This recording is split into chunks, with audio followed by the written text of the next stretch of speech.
I know you've got an ear out for the start of the podcast, but before we jump into today's episode, I wanted to remind you to keep an eye out for Darryl Lee's limited edition Christmas treats, because they're in stores now.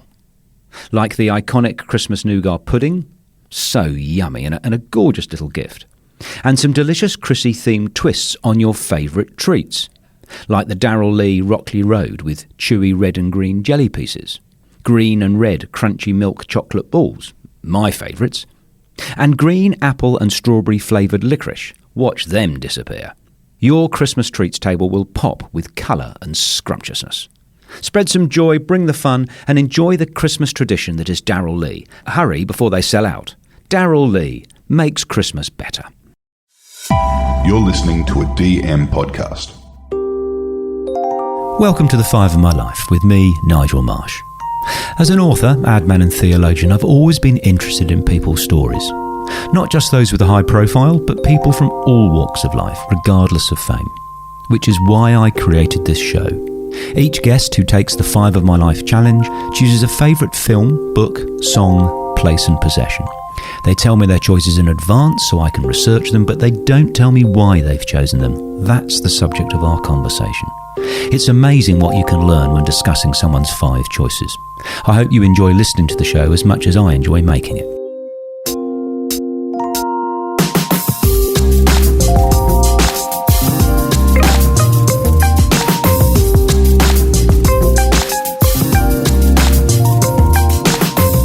David Laser is a multi-award-winning journalist. For over 40 years, he's written for leading titles in Australia, North America, Middle East, Europe and Asia. Also author of 7 books, his gender relations treatise, Women, Men and the Whole Damn Thing, is widely regarded as a landmark text in the complex and sensitive Me Too debate. So David, welcome to 5 of My Life. Thanks very much, Nigel. Now, I have to read you an email from one of my listeners before we get into your choices, mate, because it will explain why this is happening. So I've got in front of me an email from a gentleman who I've never met. I don't know him. We've never exchanged any emails or anything until he sent me an email last year saying, "Hi, Nigel. Can I be so bold as to recommend a book to you? When my eldest daughter was in her late teens, she bought me the book Women, Men and the Whole Damn Thing by David Laser.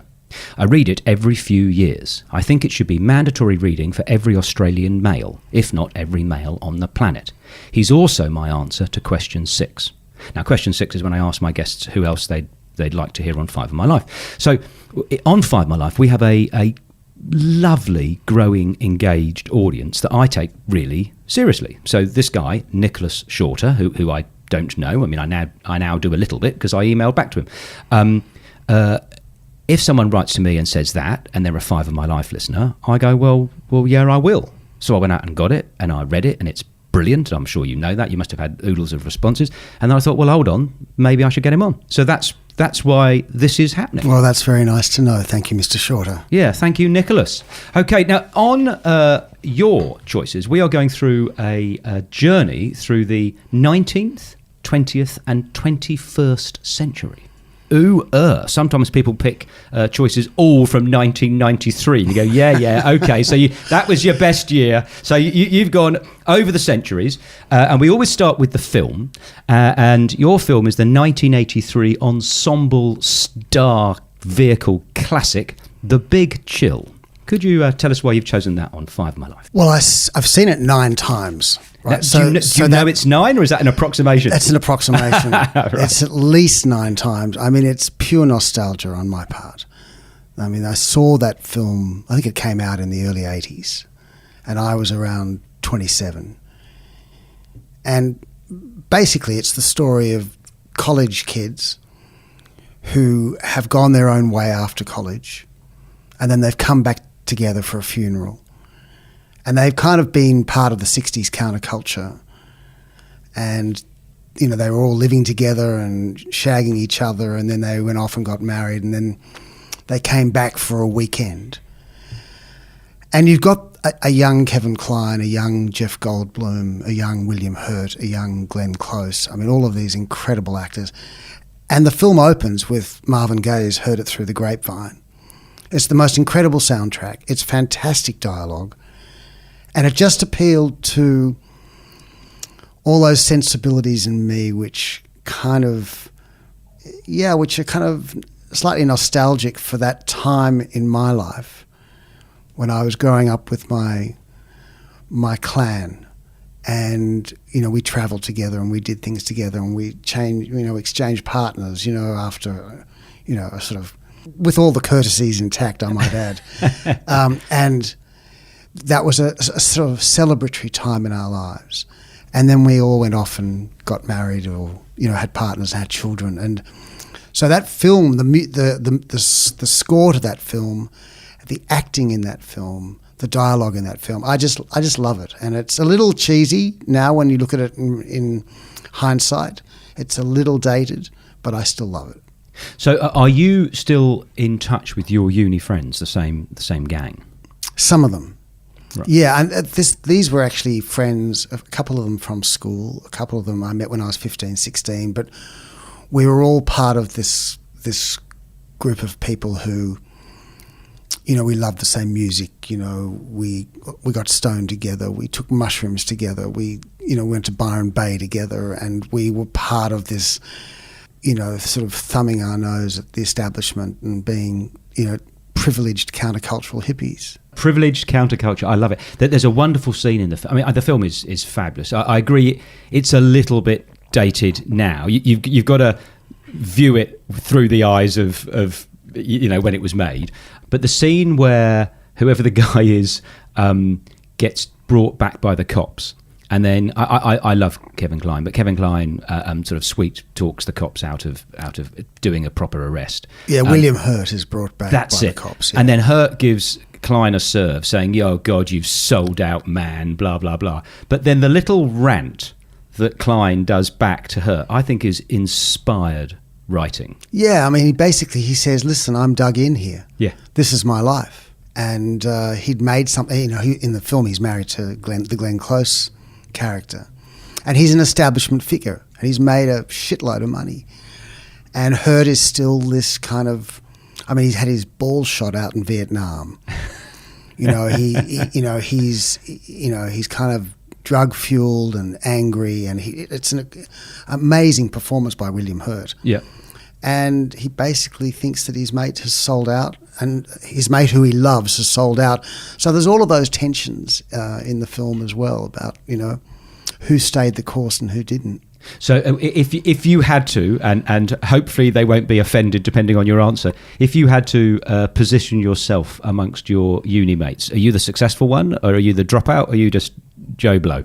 Pretty well all of my mates from uni and from those early days, we've had all various kind of measures of success and losses and triumphs. I mean, I wouldn't distinguish one from the other, really. Yeah. So one of the things that Kate, my wife, and I used to do when we lived in England, I've been here now 21 years, it's every New Year we go away with the big chill mates, the mates from our uni, and it would be hilarious. And exactly as you say, we'd start doing it single, and then someone would be partnered, then someone would be holy moly married, and then God forbid someone turns up with a baby, and it's just like an incredible thing. But then we emigrate permanently, happily, but we have started to do them again with your old mates from England. When we go back over to England or Europe, and it is just incredible. You can't make up having met someone in 1981. Yeah, well, see, that's the thing for you. I mean, you in a way, for anyone who leaves their country, they're kind of permanently in exile, and everyone that they meet it's a fresh start. Whereas your old friends, you just take up where you left off. Yeah. But the problem with that sometimes is that you're freeze framed or you're frozen. Ah, yes. In a particular place, and you can't escape it. You can't grow. You can't evolve. You can't become whatever you thought you might become or had become, because your mates have pegged you at the time that they met you.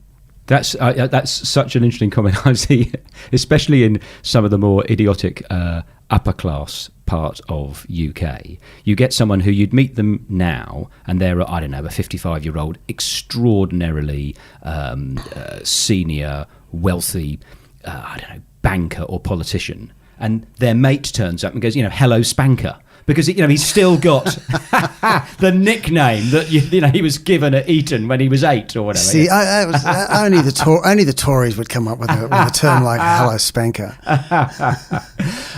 So marriage. You talk about was it ABBA that swapped partners? It was absolutely fantastic. As in, like within a foursome, they did every permutation. So how many times round? I've only been married once, right? And to the mother of my children, and that was a 23-year marriage, and we're still friends. And we had many great years together. And did you meet at uni or? No, we met when we were 14 at school. Oh, mate, that's lovely. Okay. Yeah, she was on the ferry to Hunters Hill, and I was on the ferry to Neutral Bay, and we met each other through the kind of, the petition between the number 4 and number 5 ferry, and and then I think we kissed and cuddled at a garage party when we were 14, and not to the Commodores. That was my. We always used to wait for the slow dance at the end of the disco. I think it was it was to Locomotive Breath or something. Jethro Tull. Don't know what it was. It was a fast dance, and but then it became a slow dance, and then we met again 15, 16 years later when I was working on the Australian newspaper at that time, and she was working as an urban planner, and then we met in a little vegetarian takeaway shop in Paddington, and then it resumed from the time when we were 14. Oh. Yeah. And you've got 2 daughters. Oh, yeah. fantastic. One daughter living in New York, one daughter living in Sydney.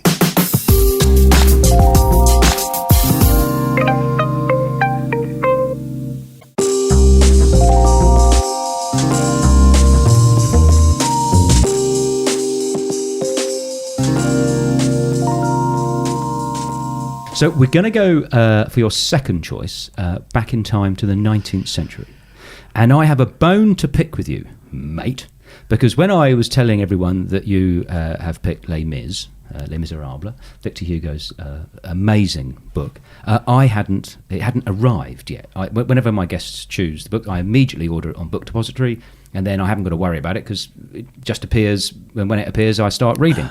And this doorstop arrived, 1,330 pages. And so I thought, well, screw you, David Laser.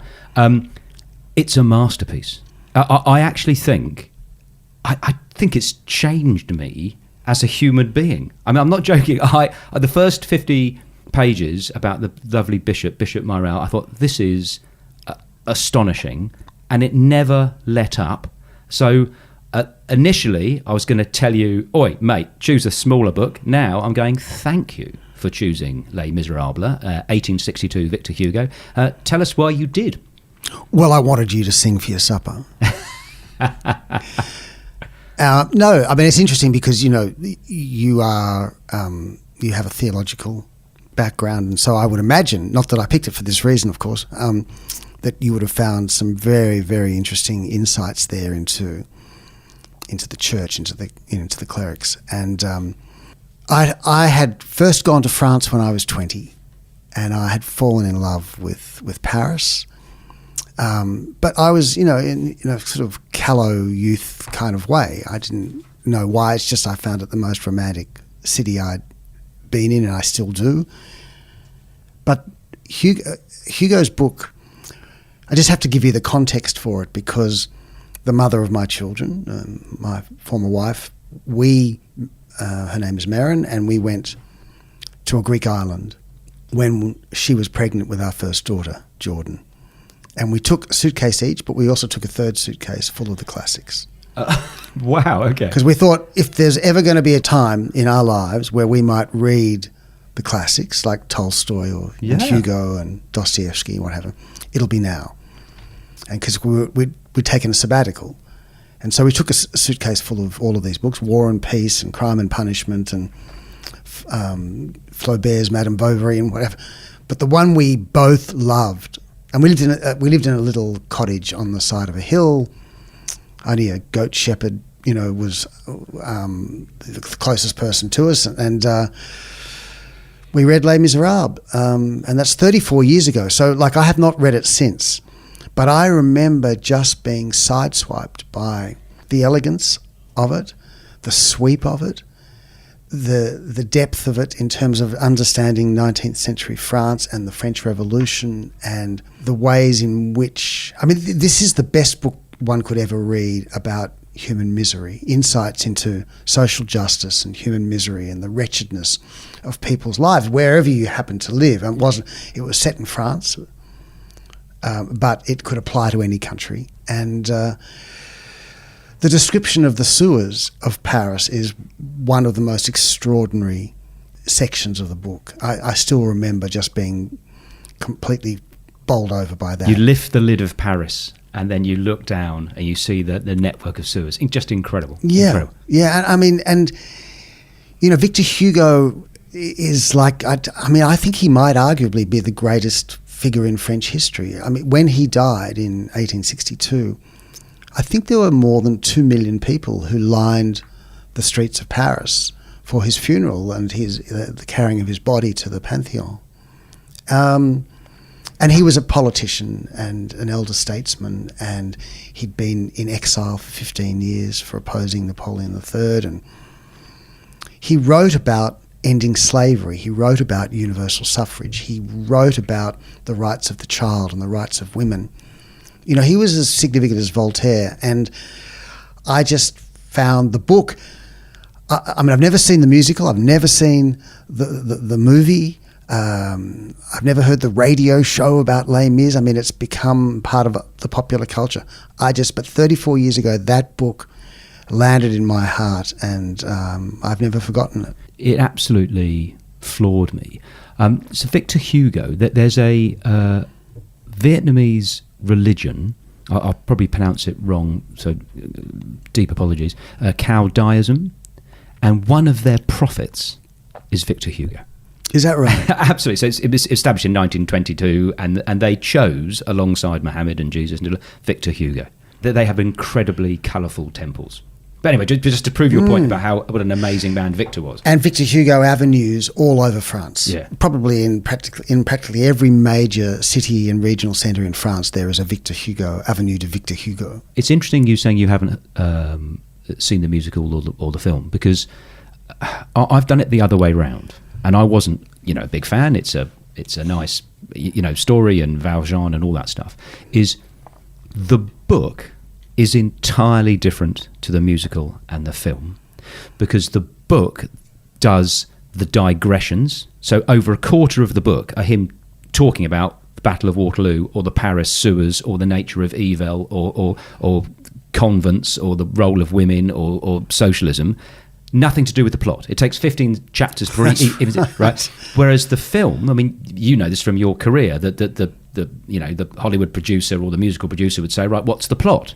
And you go, but the plot isn't, although it's amazing, but the plot isn't Les Mis. Les Mis is the other stuff, and none of the other stuff is in the bloody film, because of course it isn't. It's all about Javert and Valjean. So that's right, but that's also part of its genius, because while it is this kind of meditation on good and evil and morality and the character of society, it's also a thriller. Yes, it's also a chase. It's Jean Valjean on the run, and it's this story about redemption and forgiveness, and yeah. So he himself, Victor, said, I forget the full quote, but it's something like, wherever man is miserable or hopeless, wherever woman sells her body for a loaf of bread, Les Miserables knocks at the door and says, open up, I'm here for you. It's an incredibly optimistic, welcoming book, despite it all. It's a plea for humanity. I think The Guardian, on the copy that I had, said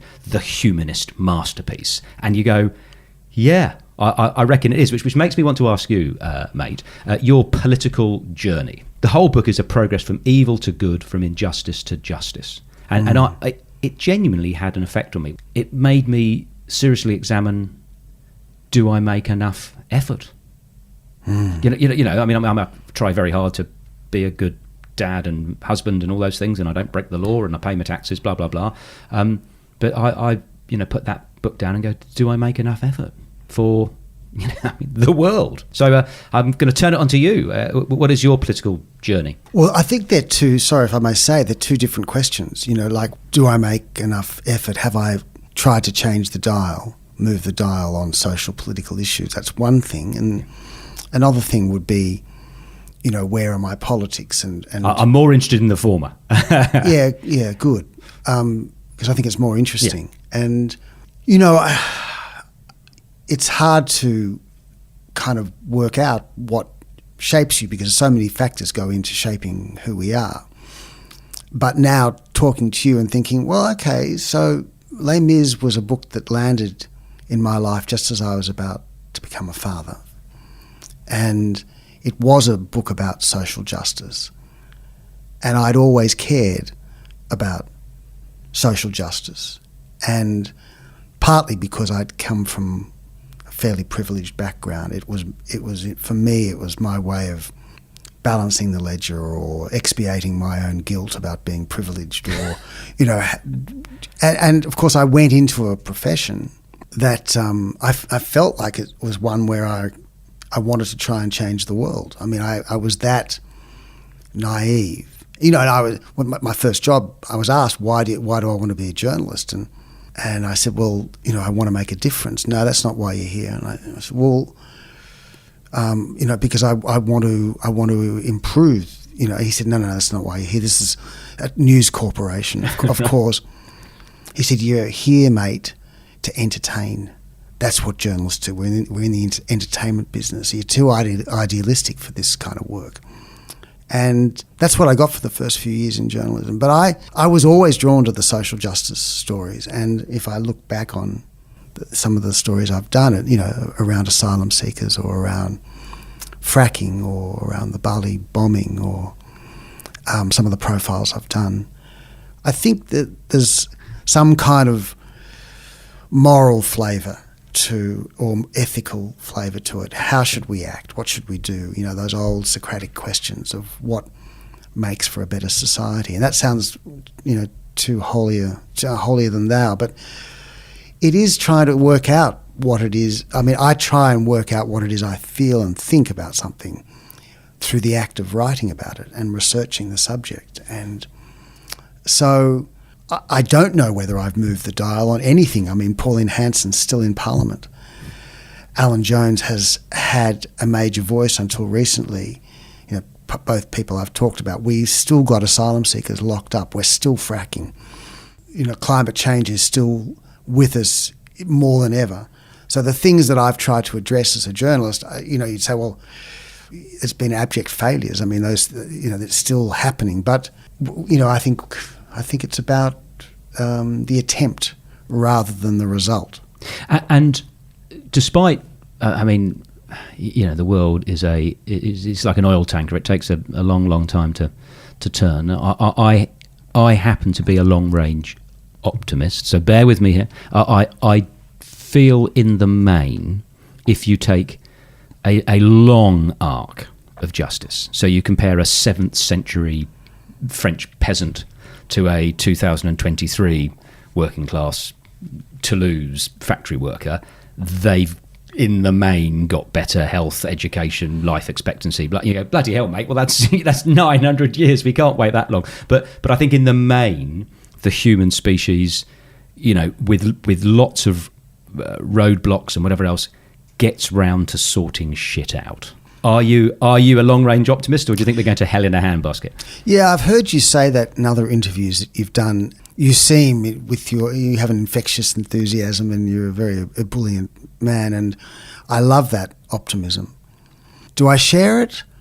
I'm not sure. I mean, I do think on one level that the arc of the universe does bend towards justice, and we do have universal human rights. And we do have a collective we have ended slavery. We do have democratic systems. We do have levels of affluence that we've never seen before in human history. And for all of the misogyny that exists in the world, we see, women's rights are more advanced than they've been, ever. Well, except unless we go back to sort of the Neolithic period. and hunter-gatherer societies, some hunter-gatherer societies. But so, yes, on one level, yes. On another level, we've cooked the planet, and there is species extinction at a rate that is just truly staggering.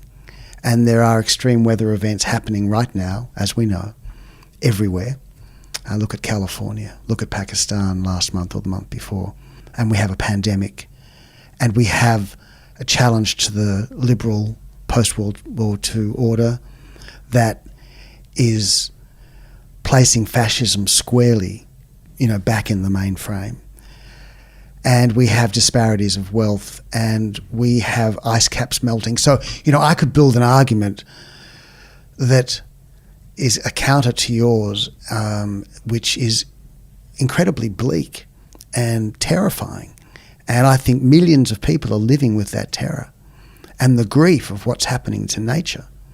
And as nature, as the planet hurts, we register that hurt in our bodies.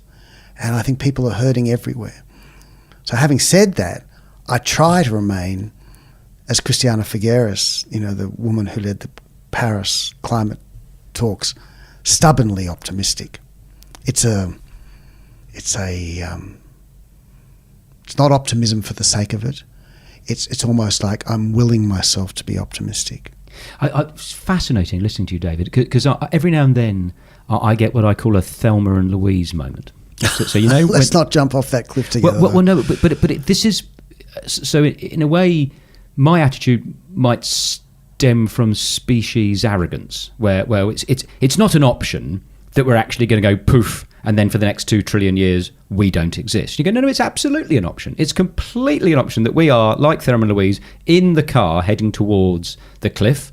We're drinking whiskey, smoking joints, and we're laughing our heads off as we head to extinction. It's one of the options, which it sort of hasn't been in the 8th century or the 7th century because we didn't have the power. And the universe won't mind. Is Earth just poof?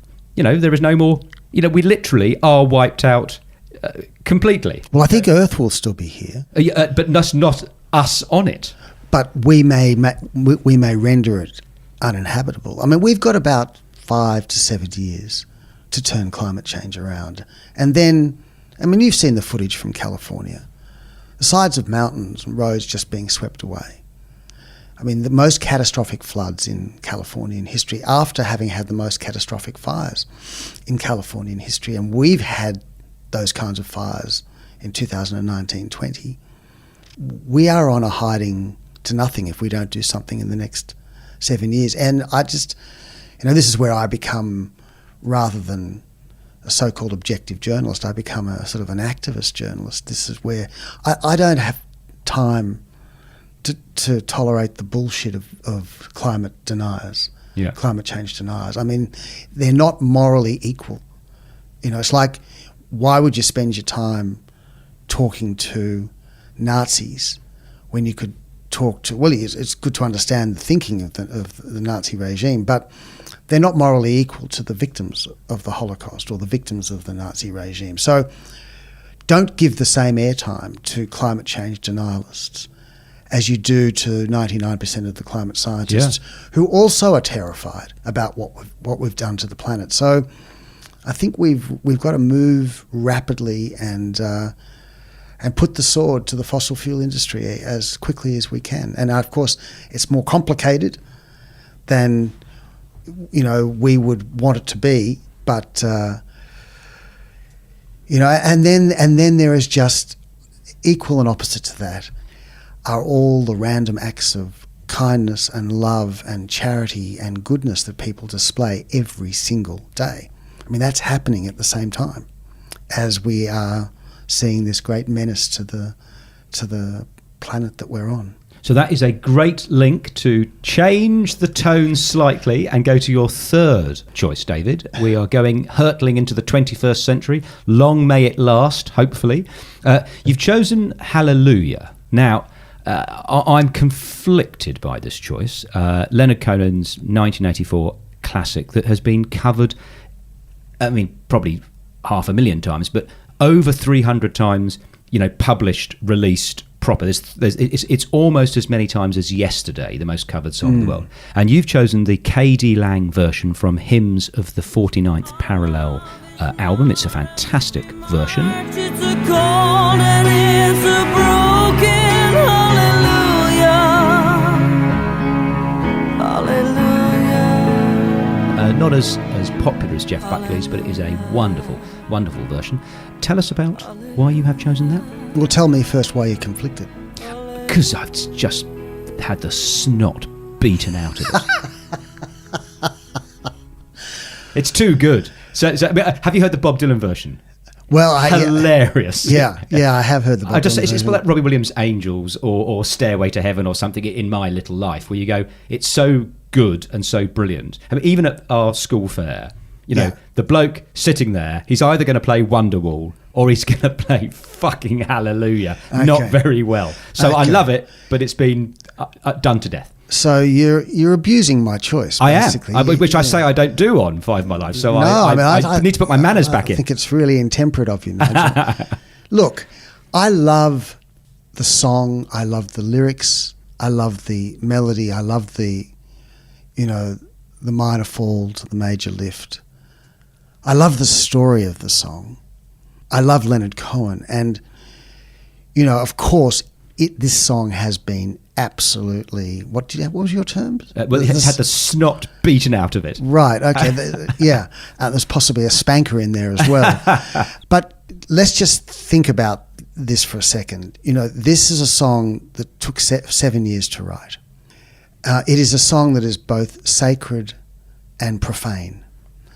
It is a song that it has been said of that it is all about Leonard Cohen's search for the mystery of the universe and God, whatever that might mean. And he was an endless searcher, spiritual searcher. And also about the woman that he slept with the night before last. So there's a holiness and horniness to this song. And it was rejected by his record label.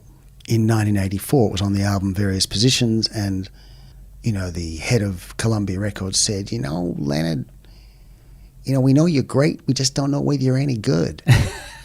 And so the song kind of just disappeared. Dylan heard it and played it live. Then John Cale from Velvet Underground fabulous. Gave it his own kind of touch, and it was very spare, and he changed the lyrics.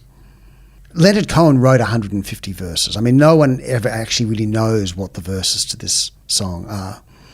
So John Cale did this beautiful version and asked Leonard Cohen for the lyrics, and Leonard Cohen sent him 15 pages of notes.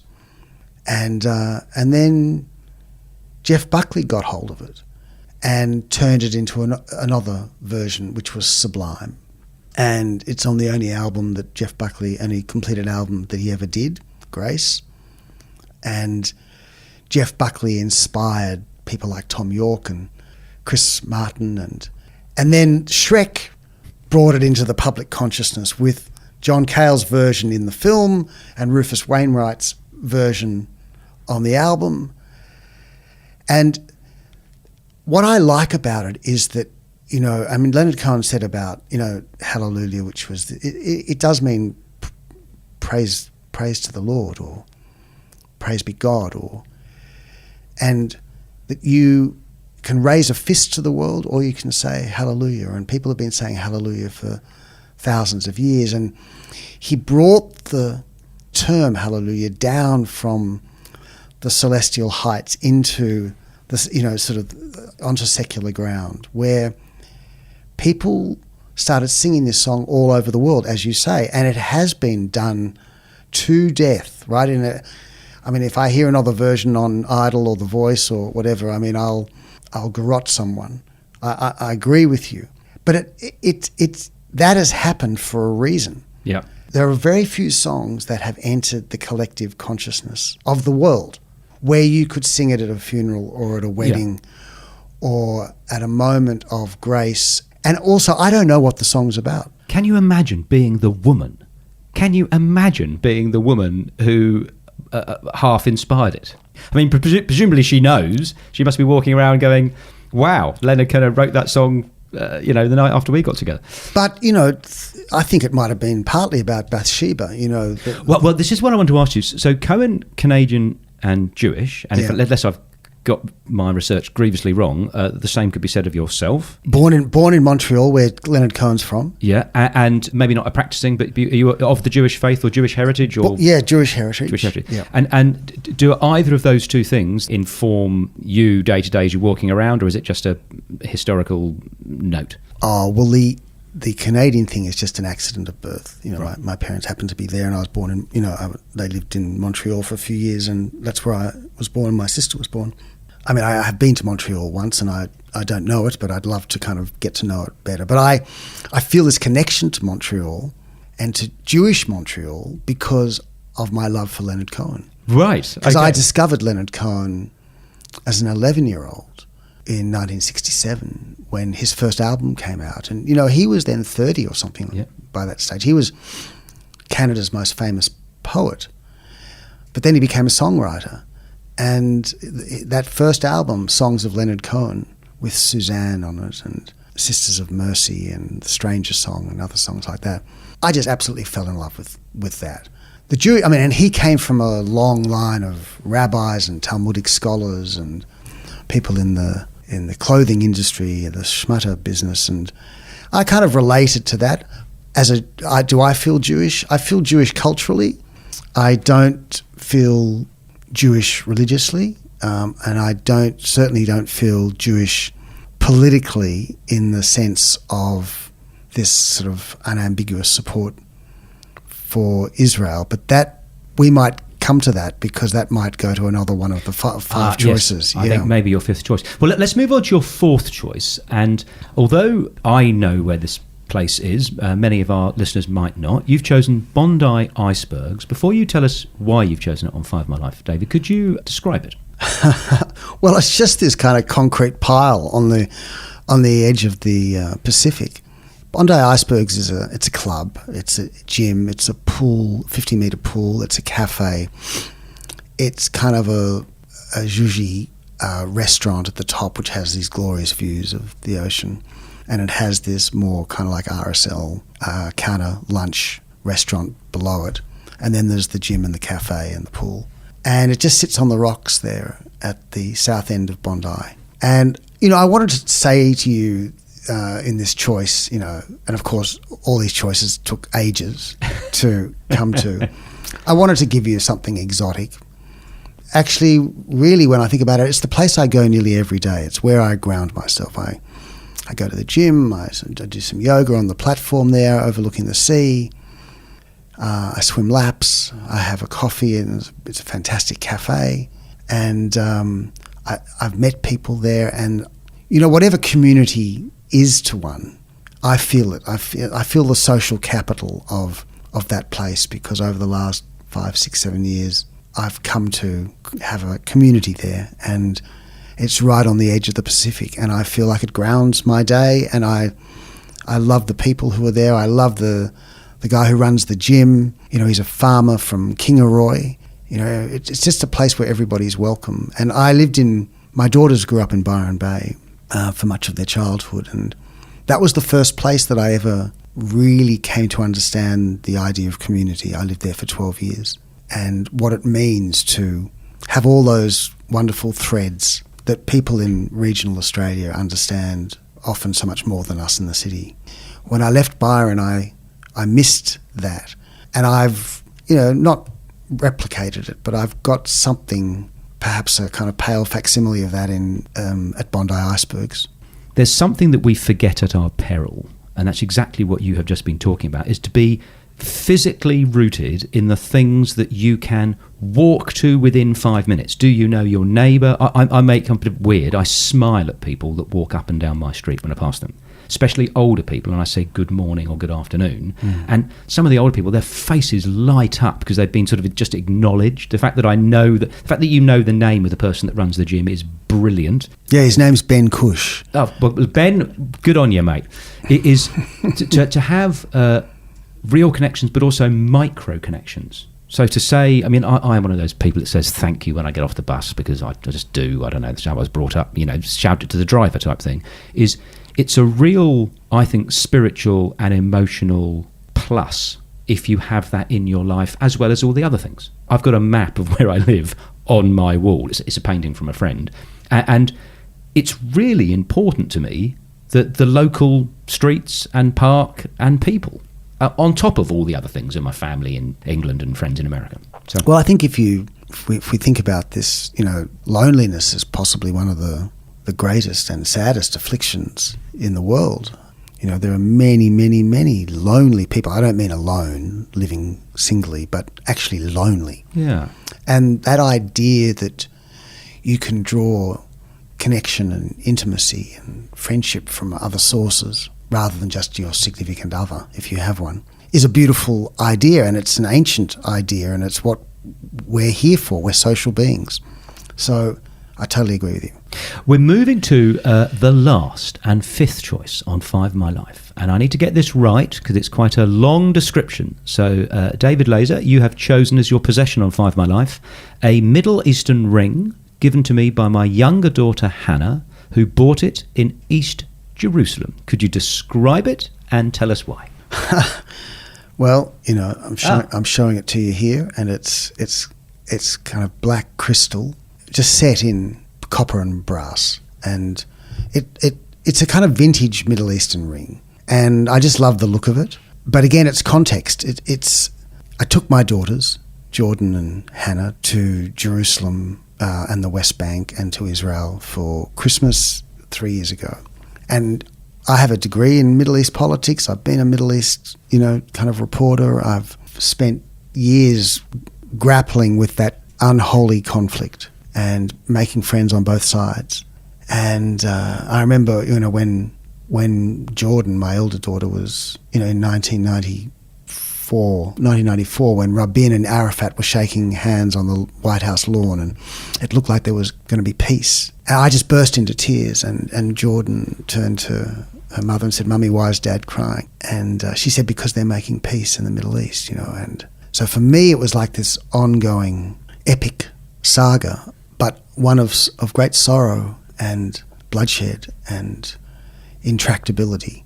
And I'd banged on about this conflict and aspects of it for years and years and years, and then finally I get to take both my daughters to that region for Christmas, and we had a Christian Christmas because they're half Jewish in Jerusalem, and we went to Bethlehem, and we went to a refugee camp in the West Bank, and we went to one of the worst places on the planet, which is Hebron, where the Palestinians are basically surrounded by Jewish settlers and soldiers, and the conflict rages on, as we know, as anyone who reads the papers knows. But we stayed in this beautiful hotel, my favourite hotel in the world, which is called the American Colony Hotel, and it used to be a Turkish pasha's residence, and then it was owned by the Ustinov family, as in the actor Peter Ustinov. But it's this beautiful hotel in East Jerusalem, in the Arab part of Jerusalem, and it's marble and terrazzo and fountains and greenery, and you hear the call of the minaret 5 times a day, and it's just near the Damascus Gate. And there's this little shop just across the way from the hotel, and Hannah, my younger daughter, just wanted to thank me for taking her to this area, and she bought me this ring, and so I wear it all the time except when I'm in the water, and I love it. And it's not priceless, but it is priceless. Yeah, wonderful. Do you feel, I spent a couple of years in Israel. Seems to me we're going backwards, not forwards, in terms of there being a happy. Some problems haven't got a solution. Am I missing progress? Is there stuff? Is it getting better or worse? Well, I think it's getting worse. And you're the optimist in this conversation. Yeah, and I still think it's getting worse. Yeah, I think it's getting worse. And I think the new government is like nothing we've ever seen. And things were bad enough before this new government was sworn in. But Netanyahu's cobbled together a coalition which includes absolute gangsters and hooligans, people you wouldn't allow in aisle 11 of Woolworths. And they're running the show. So I think there's great unrest amongst Jews in Israel, let alone what the Palestinians are still being subjected to. 50 5 years later, the occupation is 55 or 56 years old. I think that's right, isn't it? 1967 till now. So, as a Jew, as a secular Jew, the idea that the most persecuted people on earth historically could end up being persecutors of a subject people just breaks my heart. And it is a hideously complex conflict. And the more you know about it, the more you know you don't know. It's been just wonderful chatting to you, mate. I mean, I've got pages and pages of notes and questions, none of which I have asked. So, I mean, which is a disaster. I was going to ask you about the Beatles because I know you're a Beatles nut. So I'm going to ask you two more questions that are completely different to what we've just been talking about. One of them is my standard question, but one is because, sod it, I wrote all these questions, so at least I'm going to use one of them. You did some amazing work with Mr. Kelly. Tell us about that relationship. Paul, not Ned. Yeah, so I was the executive producer, one of the two executive producers, along with Toby Creswell, the renowned music journalist, on the documentary that was directed by Ian Darling of Paul Kelly, called Paul Kelly, Stories of Me. Spent 2 years on that. He's my favourite singer-songwriter in Australia. I think he's, to me, indisputably the best songwriter this country has produced. And we made a documentary on his life and music, and I had so much fun because I learnt to play. I play guitar a bit and sing, and I was crooning Kelly songs, on my veranda at night, and then by day interviewing him and his sisters and his brothers and his cousins and his former wives, and I had a great time doing that. He's an amazing talent. I've seen some of his performances, just electric, just fantastic. Yeah, no, he's a great troubadour and balladeer, and one of the most well-read people I've ever met in my life. I mean, he's read all of Chaucer and all of Shakespeare and the Bible 10 times over, and French classics and Russian, German and English. I mean, he's just so well-read. It's remarkable. And he begs, borrows and steals from all of these sources for his songs. Didn't he recently release an anthology of poems, didn't he? His 50 poems that touched him or something. A very erudite man. He may well have. I don't know. Anyway, and this is not a lame setup to my sixth question. I genuinely wanted to ask you about Paul Kelly. Who would you like to hear on Five My Life next, and why? Well, I'd like to hear Andrew Denton. Okay. He's a good friend. He has a brilliant mind. He has a big heart. He's probably, in my view, one of the funniest, quickest athletic minds in the country. And but he's also, as we have seen with his work on Go Gently, on his work to change the laws around euthanasia, he has put his personal credibility and currency on the line for something much, much bigger than himself. I think he's a truly great Australian, and he's a wonderful friend and godfather to my children, actually. I would love to hear his five, and I'm an enormous supporter of his work. So, David Laser, thank you so much for coming on Five of My Life. Thank you so much for having me, Nigel. Thank you for listening to this episode. If you follow Five of My Life, you might enjoy my latest book, Smart, Stupid and 60. In it, I write about a number of the issues discussed on the show. It's the 20-year follow-on from my first book, Fat, 40 and Fired. If you have any feedback on the book or suggestions for the show, please get in touch via my website, nigelmarsh.com.